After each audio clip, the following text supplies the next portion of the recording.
ka ba ganyan? O hinayaan mo na lang ako mag-isa?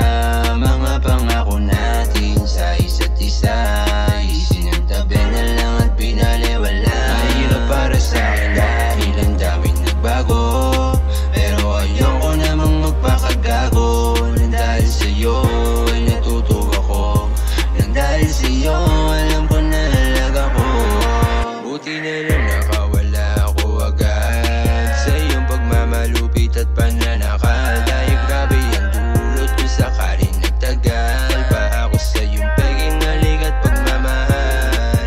Ikaw ang nagturo kung paano lumamig ang puso at umiwas sa mga kagaya mo rin tuso.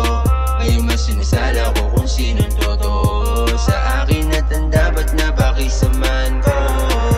Kasi di ko na muling hahayaan na muli masugatan pa at magmukhang tanga. Kaya masayos lang ako mag-isa, di na para magkapon sa'yo tangina ka. Bakit ka ba ganyan? O hinayaan mo na lang ako mag-isa? Mga pangako natin sa isa't isa isinantabi na lang at pinaliwala. Mahirap para sa akin dahil ang daming nagbago, pero ayoko namang magpakagago. Dahil sa'yo ay natuto ako, dahil sa'yo alam ko na halaga ko. Mas panatag mag-isa, walang iniintinding iba kundi sarili ko lang. Palaging masaya kasi nga wala ka na. Lahat guminhawa magmula nung ako'y makawala. Sa tanay ka lang na ginapos mo, sa mahigpit mong yakap na sobrang nasa kala ko. Lahat ngayon ay napagtanto ko na di pala dapat mahalin ka ng totoo.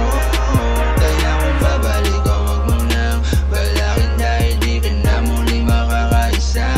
Dahil ngayon ako ay natuto na, di na ako muling magpapakatanga pa. Bakit ka ba ganyan? O hinayaan mo na lang ako mag-isa? Mga pangako natin sa isa't isa isinantabi na lang at pinaliwala. Mahirap para sa akin dahil ang daming nagbago, pero ayoko namang magpakagago. Dahil sa'yo ay natuto ako, dahil sa'yo alam ko na halaga ko. Masaya ako kahit wala ka na dito sa piling ko. Di ka ba nagtataka na dati di ako sanay nang wala ka? Pero ngayon ay masaya ako kahit may iba ka nang kasama. Di ko kasalanan kung nasira ang ating pagmamahalan. Kung di mo sinayang makabuo pa't di ka nang hihinaya sa mga pangako nating binuo na ikaw din ang gumulo. Sinaktan mo ako pero ngayon ikaw mas nagdurugo. Kung alam ko lang nung una di na sana tayo nakita. Nagsisisi akong dumating ka, sana di ka na lang nakilala. O di na sana ginulo ang mundo ko. Kung may iba ka rin gusto, ginamit mo, tinapon mo't ngayon gusto mong bumalik ako sa'yo. Nako hindi na, ayos na ako, di mo na kailangan pang mag-alala. Di mo na ako madadala sa mga pekit, matatamis mo na salita. Ngayong natuto na ako kung paano mas mahalin ang sarili ko, kesa naman magpaloko lang ulit ako sa isang katulad mo. Nako hindi na.